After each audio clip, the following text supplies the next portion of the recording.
გამარჯობა, გილოცავთ 2026 წლის მობრძანებას.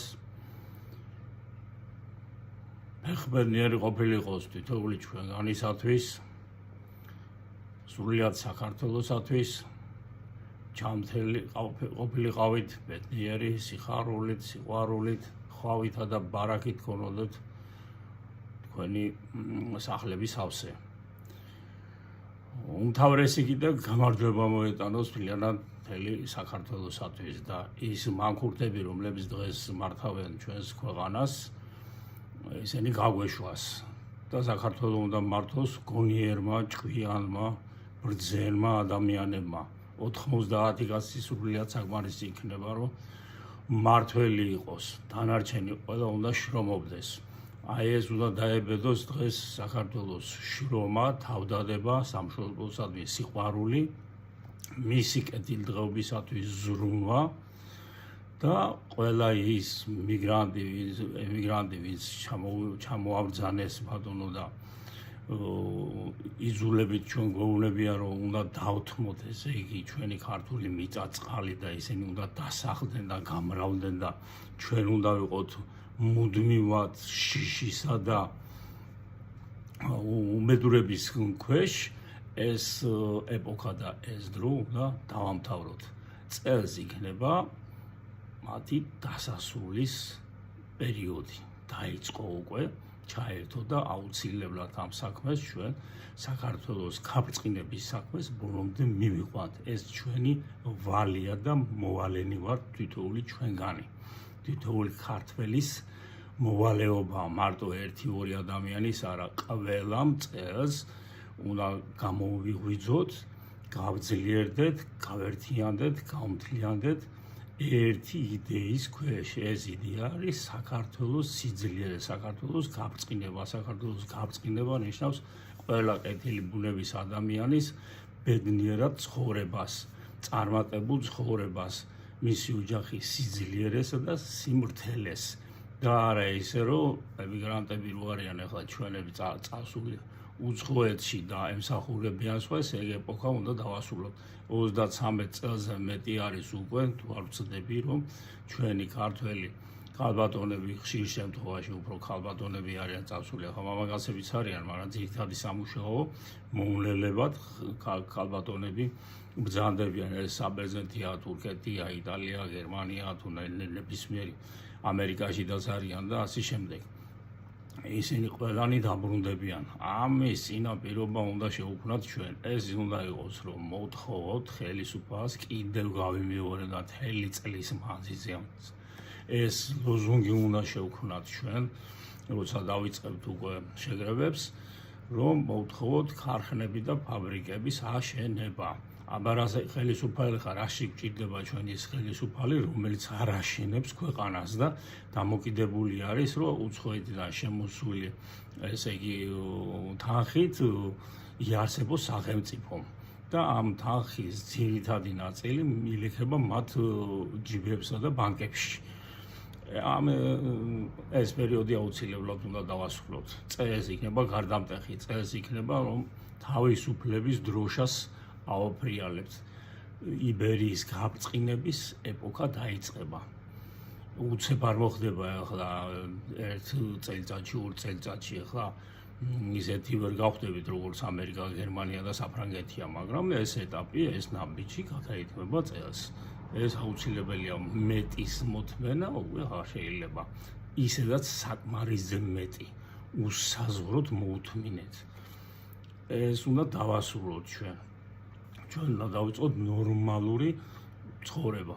აი რო გახკივიან კაცო, ევროპა გვინდა და ევროპაში ხელფასებიც ნორმალურია, საცხოვრებელი ბინები, ასე მათხოვრად არ არის, მე მგონი, არც ნიდერლანდებში, არც ფრანგებში, არც ლუქსემბურგში, არც ინგლისში, იტალიაში, ესპანეთში, აბა ვინ ცხოვრობს ესე, ხო ყველანი უყურებთ ახლა ინტერნეტის საშუალებით, ხელმისაწვდომია და ნებისმიერ ჩვენგან შეუძლია ნახოს მათი ცხოვრების პირობები და წესები. აქ ინტერნეტში ვნახე მე თვითონ, თუ როგორი ისინი აქვს პენსიები მოხუცებს იმაში ევროპაში. ჩვენს რაღაცა ეს ფსკერზე ვიქნებით, მე მგონი უგანდაზე ქვევითავართ.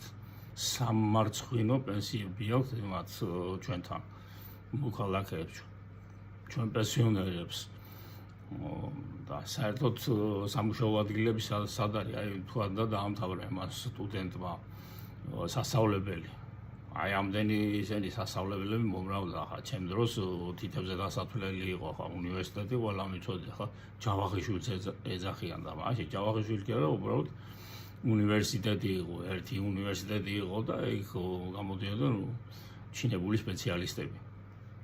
ნუ კარგი ახლა ეს დაუშვეს საკერძო სექტორები და თვითონ აქვთ ეს მაგრამ დაამთავრა ადამიანმა და სად მიდის? აი მაგალითად ინჟინერია, სად წავიდეს? ინჟინერიისათვის რა არის საჭირო? ქარხანა და ფაბრიკა არის. მეცნიერისათვისაც იგივე არის. რომ იმუშაოს იმან და მე ისინი ქარხნებში და ფაბრიკებში რეალიზება მოხდეს მათი მეცნიერული ნაღვაწის.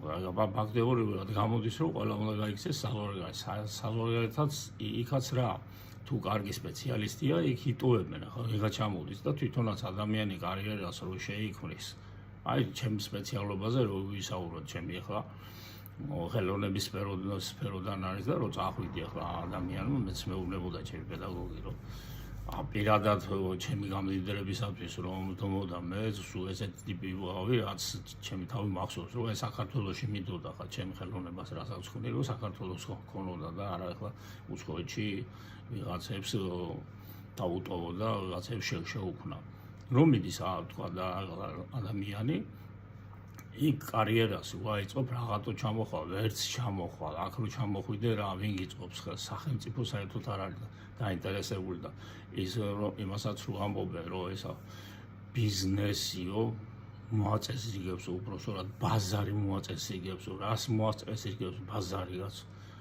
ბაზარზე იქნება აინტერესებს მარტო ხორცის გაყიდვა და ფეხსაცმელების და რაღაც ჩასაცმელების და რაღაც აი სახლების მშენებლობა და რაღაცა იქნებ საერთოდ არ არის რაც უფრო ის არის გაყიდვადია იმისკენ გადაიხებიან ხელოვნებას შეიძლება საერთოდ არ აინტერესებდეს ამიტომ არის სახელმწიფო საჭირო სახელმწიფო უნდა იყოს 70% სახელმწიფოს უნდა ეკუთვნოდეს ყველაფერი და 30% შეიძლება ეს კერძო სექტორს გადააბარო სახელმწიფო უნდა იყოს თვითონ დაინტერესებული შენი კულტურის განვითარებით, განათლების სისტემის, მეცნიერების, სპორტის, სპორტსმენები აი თვითონ იკვლევენ გზას და არა სახელმწიფო.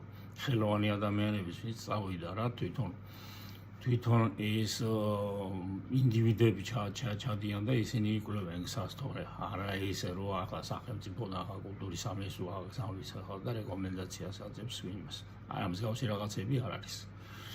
ამიტომ აი ჩვენი მთავარი ამოცანა უნდა დადგეს რომ ქარხნები და ფაბრიკები მოთხოვოთ თუ არ შეგიძლია ადექი ბატონო და მიბრძანდი და უამრავი ადამიანი გვყავს ჩვენ შემორჩენილი და კიდევ ახალი თაობაც მოდის ანძლიერი კარგი სპეციალისტები იზედი რომ ამ ლაფიდან ძალიან სწრაფადაც ამოიყვანონ ეს ეშინიათ მაგრამ ეს არ სურთ იმათ სურს უმძლიანად აი მთელი ცხოვრების მანძილზე მე თავიანთ შვილებს გადააბარონ ეს ისა თითქოს ისა მაგათმა თავიანთმა წინაპარმა ბებიამ ბაბუამ დაუტოვა ეს ისა დეპუტატობა და ეგ ხელისუფლებაში ყოფნა ბიზნესები შექმნეს რა ბიზნესებია და რასაც წარმოებენ არაფერი კაფეები ბარები, რესტორნები, სასტუმროები და ეგ არის რა. აბა რომელი მათგანი ახლა ვისაც ახლა ვითომ ქვია რომ ბიზნესია, რომელი უშვებს მანქანას. აუდის დონის მანქანა, BMW-ს დონის, Mercedes-ის დონის, Cadillac-ის, Volvo-ს დონის ყავს. აუთ ამის უნარი. უფიქრია ვინმე გამოსულა ერთხელ მაინც რომ აი მოდი შევქნათ ქარხანა ვაშენოთ და რა მსგავსი რაღაცა არაფერი.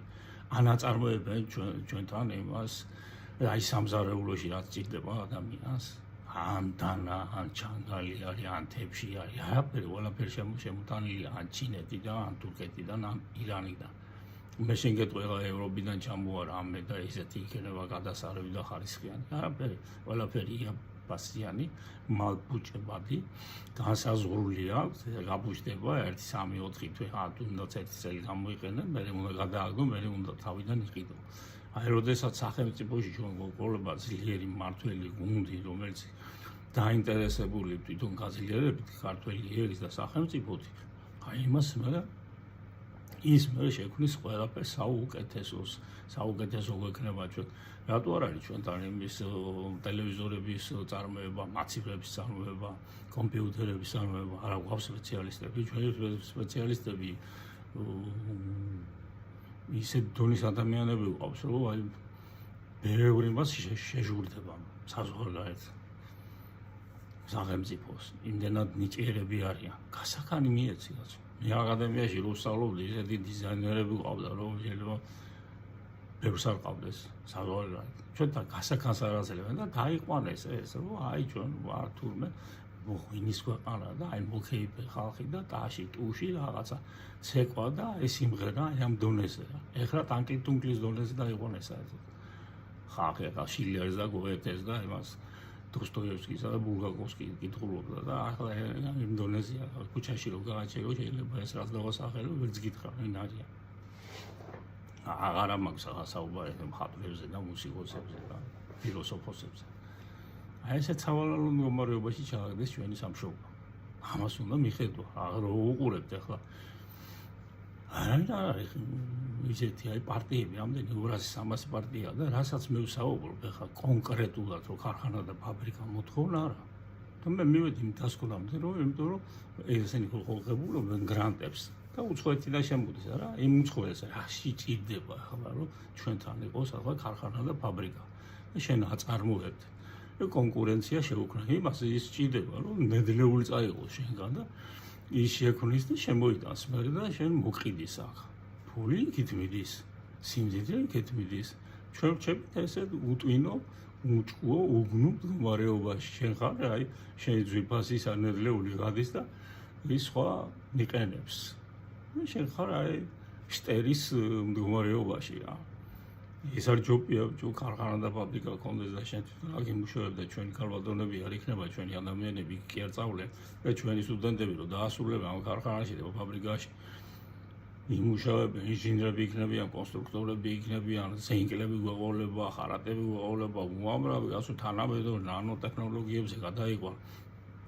თავისუფლად შეგვიძლია ჩვენ მანქანაც ვაწარმოოთ თვითონაირს ვაწარმოოთ შოულფრენები ვაწარმოოთ ჩვენ ვართ კავკასიის შვილები აქ მაღალმთიანი რეგიონებია რაჭაში უფლებდება რომ მოხდა 1-2 შოულფრენი თუ დაფრინავდა თვითონ იმ რაჭას უნდა კონდეს სვანეთს უნდა კონდეს ხულოს რაიონს დუშეთს უნდა კონდეს ხევსურეთს უნდა კონდეს ფშავს ქართლის ჩრდილოეთს აგერ იმას უნდა კონდეს მესხეთ ჯავახეთში იქვე ადგილზე რაიონში უნდა იყოს 40 შოულფრენი 50 შოულფრენი იმიტომ ისეთ მდგომარეობა ხანძრების ისე იყო მთელი სერია რო იყო რო იწოდა იმაში სამხრეთში რა ქვია მესხეთ ჯავახეთში ეხოწებოდნენ უცხოელებს აი ჩამოდით ჩაქრობაზე და რაღაცაზე და ისა და იქ რო ადგილზე ყავდეს ახლა შოულფრენი და უფრო სწრაფად არ ჩააკრო აი ეს სიმდიდრე გვჭირდება ჩვენ და არა ეს არ მარტო ტაშმანდული და რაღაც ეს ტაშმანდული კარგია მერე რო დაამთავრდება რო გააძლიერდები და რო გექნება ძლიერი სახელმწიფო მარაგი გექნება საერთოდ ჩვენ ქვეყანაში არის მარაგი რა არის აბსოლუტურად ალბათ ერთი პურის მარაგი გექნება აჰა დიდი ალბათ ერთი თვე ნახევარი ჯვარი წერია რაღაცა რომ მოხდეს აი სად არის ამოდენა მთები გაქვს და ლოცვილო გაჭერი შიგნით გვირაბები გაიყვანე და მარაგი გააკეთე მაცივლებად აქციებას კონსერვები კიდე სუზაცანოვაგი პური კიდე ყველაფერი ვერ ხედავ საცხოვრობა ირგვლივ ვინ ყავს მეგობრები ვინმე ყავს შენ ხომ უნდა გქონდეს დაცვა შენ ხომ უნდა შეგეძლოს რომ დაიცვა შენი ქვეყანა შენი თავი ამიტომა ჩვენ უნდა გავხდეთ სამაგალითო ოდითგანვე ქართველი ნიშნავდა სამაგალითოს ეს არის მისია რომ შეეკითხო ახლა მე რასაც ვსაუბრობ ახლა აი გამოვლეს რა არის ქართველის მისია საქართველოს მისია ვერ გიპასუხებს არა და მისია ეს არის ღვთისგან არის მოძებული გენეტიკაში გვისვის ჩვენ ეს რომ მაგალითის მიცემი უნდა ვიყოთ თუ ვიღაც ამბობს შეუძლია რომ იყოს კლას გასო რას ეცილები შენ შენ აგერ უფრო მაგარი დაგაკისა კაცო და უმეტი პასუხისმგებლობა რომ უნდა იყო სამაგალითო მაგალითის მიცემ. მაგალითის მიცემი უნდა იყო განათლებაში, სპორტში, მეცნიერებაში, ხელოვნებაში, კულტურაში, წარმოებაში, ყველაფერში უნდა მისცემ მაგალითი. რაინდობაში, ვაჟკაცობაში, როგორ შეიძლება ეს იყოს ეს უღირს მდგომარეობაში. დევიზი უნდა ვაქციოთ ჩვენ ეს ოდითგანვე იყო ეს იბერიული ის არის დევიზია. ღმერთი, ღირსება და სამშობლო. აი ამ სამი მასე ახლა ყველაზე მაგრად იცავენ ცდილო კავკასიელები. აი ღირსება რო არ გააჩნია ყველაფერს აკეთებს. სოციალურ ქსელებში შეხედე როგორ სიტყვაობა გინდება, ხალი გინდა, ბავშვი გინდა, კაცი გინდა. საზღვარი აღარ აქვს არაფერს რა. ყველა მეორე იგინება. გინებასაც გააჩნია ზოგი ისეთ რაღაცებს ამბობს რომ ყურშია შეიშვება. კაცი ვარ და ვერასოდეს ვერ წარმოვიდია და ვერ შევიგინები ესეც. ამიტომ ეს ჩვენი მისია უნდა გავაძლიეროთ. მაგალითი უნდა მივცეთ ჩვენ მთელ მსოფლიოს. მსოფლიოს საშინელ მდგომარეობაშია სულ ომებში, სულ სიბინძურეში ჩაიძირა თითქმის რა. ევროპასაც შეხედავდა რა მდგომარეობაშია. იქაც ხალხი შეიშალა თითქმის. შიშველი დარბის ზოგიერთი და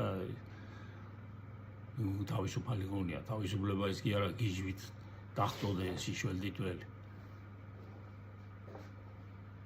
რაც კარგი გონდათ, იმასაც აკარგინებენ. აი ეს მოიტანა გლობალიზაციის უპრაგონო მუგნურმა იდეოლოგიამ, ამ ლიბერალურმა ფრთამ. ეს ჭავჭავაძე რო იყო ლიბერალი, ის სხვა ლიბერალიზმი იყო. ეხლა ეს ლიბერალიზმი კი არ არის. ეს არის სატანიზმია ჩვეულებრივი. ღმერთის უარყოფა და ყველაფერი მოსულა. ეს ნიცშეს კი არ უხაროდა რომ დაწერა ღმერთი მუტარია. იმიტომ დაწერა და ეს შპენგლერის რომ ამბობს ევროპის და დაისიო თავიანთ ნაწარმოებში ჩახედე.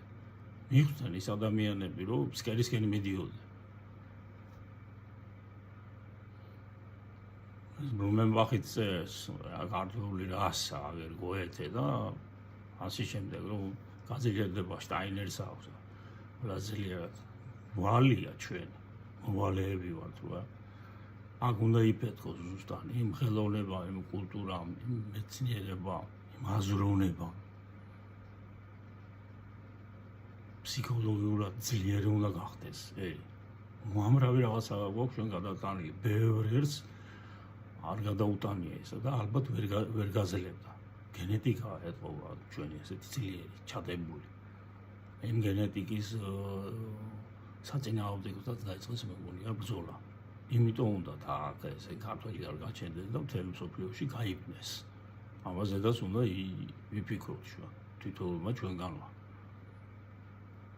რატო ხდება ეს? ამის კარგი იარაღი იქნება ჩვენი იარაღი, ერთადერთი ახლა ატომიური იარაღი ჩვენ არ გაგვაჩნია და არც შუულები, არც ავტომატები გვაქვს ჩვენ და არც ხმლები და იმები, თანები და რაღაცეებით უარი იომები და იბრძოლები. ყველაზე მაგარი იარაღია, რამეს უკანონოს ვითხოვთ თუ რა, ქარხანა და ფაბრიკა გქონდეს და ეს ხალხი გავძლიერდებით. ეკონომიური სიძლიერე აუცილებელია. იყო ყველა ეპოქაში და ეხლა მით უმეტეს. მაგალითს ადამიანს გაუჩნდება სარჩო გაუჩნდება და ძლიერი იქნება გასო აღარ წავა მაშინ არავინ არ წავა არც ერთი ახალგაზრდა აღარ გაიქცევა უცხოეთში უნდა წახვიდე მუზეუმები უნდა დაათვალიერო და მათი ღირსშესანიშნავი ადგილები როგორც ისინი ჩამოდიან და ჩვენთან მიდიან და ათვალიერებენ. აი ეს არის მთავარი ამოცანა ჩვენი. დავიმახსოვროთ ყველამ რომ ჩვენი მისია ეს არის მაგალითის მიცემა. სამაგალითო ერი ვართ ჩვენ, მასწავლებელი. გააჩვენოთ თითოეული ქართველი დაგიწყებს ახსნას და გასავლის ხშირ შემთხვევაში ეს არ არის. სუსავლებაზე ვართ ერთმანეთის. და გვაკლია მთავარი, ერთად დგომა, ერთად ყოფნა. სიყვარული ერთმანეთის, ყველა ვამბობთ ახლა ემაზე სუფრაზე, მიყვარხარ, ესე ჭურუმე შენ, გეხუთულე შენ და მე საქმეზე რომ მიდგება, დაინახავ და 1-2 კაცი თუ დაგიდგება გვერდში. მაგრამ ახლა ჩემ გვერდზე დგომაზე კი არ გესაუბრები. ქვეყანას უნდა დაუდგეთ გვერდზე და ღმერთს უნდა დაუდგეთ. ეს რასაც მე ვსაუბრობ, ეს არის ღმერთს რო გაუხარდება. საღვთო საქმე არის ეს. ქვეყნის საქმეა, ერის საქმე არის, თვითონ ჩვენგანი საქმე არის. გავძლიერდე და ძლიერები ვიყოთ. თუ არა წაიღებს ამ მიწას აქ და ხო ხედავთ კაცო. ეგ განაპირა ისინი კი არ მიაქვს თბილისის შუაგულში და მცხეთა და რა ვიცი მე აი მთლიანად რო გადახავ ქართს განსაკუთრებით შეესინა. თითოეული ქართველის მოვალეობა განსაკუთრებით ქართველებმა უნდა მოვიოთ ხმა. პირველები უნდა გახდეთ ახლა ქართლიანად. მცხეთაში იყო ისა სამეფო და ტახტის სატახტო ქალაქი მცხეთა იყო. რატო იყო? იმიტომ რომ უფრო დამჯდარი, უფრო მძიმე, უფრო ბრძენი, უფრო ნაკლებ ემოციური გვარიან ქართველები, ამიტომ მეტი მოეკითხებათ. ვისაც მეტი მიეცაო, იმას მეტიც მოეკითხაო. ქართლი და კახეთმა უნდა მოიღოს ახლა ხმა. ის დასავლეთ საქართველოს იბრძოლა. იმან დაიწყო და ჩვენ ახლა უნდა გავაძლიეროთ. ზურგის მხარე, უდიდგანვე იყო ქართლი, კახეთი, ზურგის მხარე, თავისი მთიელებით. ასე უნდა მოვიქცეთ ეხლაც. მაგალითი უნდა მივცეთ ძალიან ძლიერი მაგალითი. სამშობლო უნდა დავიცვათ ნებისმიერ ფასად. ხონერად არ გამოდის. ეს ყველაზე მაგარი იარაღია. აი ჩვენი იარაღი იქნება ქარხნები და ფაბრიკები კიდევ 1000-ჯერ და მილიონჯერ ვიტყვი, ვიდრე არ მივიყვანთ ამ საქმეს ბოლომდე. ეს იქნება ჩვენი უძლიერესი იარაღი. დამიჯერეთ ყველა ვინც მოისმენს ამ იმას ვიდეო რგოლს ჩანაწერს. ასევე ჩემი თხოვნა არის რომ თქვენ თავად ჩაწერეთ და ვნახოთ რამდენი ვართ საერთოდ ერთ გუნდად რამდენი ვიქნებით. რამდენს მიგაჩინიათ ეს სწორი ფორმა. აუცილებლად გააკეთეთ თქვენი კომენტარები. იქნება თქვენ სხვა იდეა გაქვთ უფრო უკეთესი. შევაჯამოთ. დავიწყოთ მოძრაობა. ვიზრუნოთ, ვიბრძოლოთ. არავინ არ მოვიტანს ახლა არ იხსნება ესეცა და ლანგარზე ხა არავინ არ მოგართმევს ახლა აწყობილი ქვეყანას და არც არავინ არ გაუშვებს ახლა აერებს. თუ იყიდეს ახლა მასიურად თუ წავიდა ეს ყიდვა მე იმას ვერც წაიყვან აქედან. ამაზედაც უნდა ვიფიქროთ ძალიან ძლიერად. ახლა შევწყვეტ მე ამ ვიდეო რგოლს ძალიანაც არ მინდა ახლა საახალწლო დღეებში გადაგხალოთ, მაგრამ უნდა დავიწყოთ აქედან, სხვა გზა არ არის. ყოველდღე უნდა ჩავწეროთ ესა და მე შევიკრიბოთ უკვე 10-15 კაცი კი არა, 60,000 და 70,000. 80,000 რომ დაინახოს ხელისუფლებმა, რომ ჩვენ არ ვართ ისა, არ უძინავს. და არ გვიხარია ის მდგომარეობა, რა მდგომარეობაში და საყენებენ ჩვენს სამშობლოს და თვითონ ჩვენგანს. ეს პროტესტი უნდა იყოს ძალიან ძლიერი. ერთხელ და სამუდამოდ დაიწყო სამშობლოსი ზრუნა და თუ არ შეგიძლია, უნდა წახვიდე ბატონო. არის ხალხი, რომელიც შეძლებს. მე კიდევ ერთხელ ვამბობ, რომ სავსებ საყვარისი იქნება 90 კაცი. ალამეთში 90 კაცი და დანარჩენის უშრომაში. ეცინიერი თავის ადგილას, ხელოვანი თავის ადგილას, კულტურის წარმომადგენელი თავის ადგილას, სპორტსმენი თავის ადგილას და ასე შემდეგ რა. მუშაკლეხი თავის ადგილას. საკონსერვოები თავზე უნდა იყოს ის მთელი რეგიონები, სოფლები. 2-3-4 სოფელში უნდა იყოს ერთი საკონსერვო მაინც უნდა იყოს. აწარმოეთ თვითკვარი ხო შეგვიძლია. თავისუფლად შეგვიძლია თვითკვარიც ვიქნებით და სხვაგანაც გავიტანთ. ასე რომ უნდა დავიწყოთ ჩვენ. დღეიდანვე და დაგვიანებულიც არის, მაგრამ ჯობია გვიან ვიდრე არასდროს. აუცილებლად გააკეთეთ კომენტარები, თქვენი აზრი მაინტერესებს და დავიწყოთ იმაზე ზრუნვა, რომ მე მთლიანად აი რეგიონებში ვინც ისმენთ, იმათაც მთლიანად უნდა ჩავარდოთ, მარტო თბილისის გადასაწყვეტი არ იქნება ესა და თბილისში არ გამოესახლა. მთლიანად გორი იქნება, ეს იქნება, ქუთაისი იქნება, ოზურგეთი იქნება, ჩხოროწყუ იქნება, ახალციხე იქნება, მესტია იქნება, თელავი იქნება თუ ნებისმიერი ჩვენი სამშობლოს კუთხე, რაიონი და სოფელი ყველა უნდა ჩაერთოს. აბა დროებით კიდევ და კიდევ გილოცავთ 2026 წელს ხვავს ბარაქას და გამარჯვებას, საქართველოს გამარჯვებას, თვითონ ჩვენგანის გამარჯვება იქნება. არ გავწანდებოდეთ დროებით.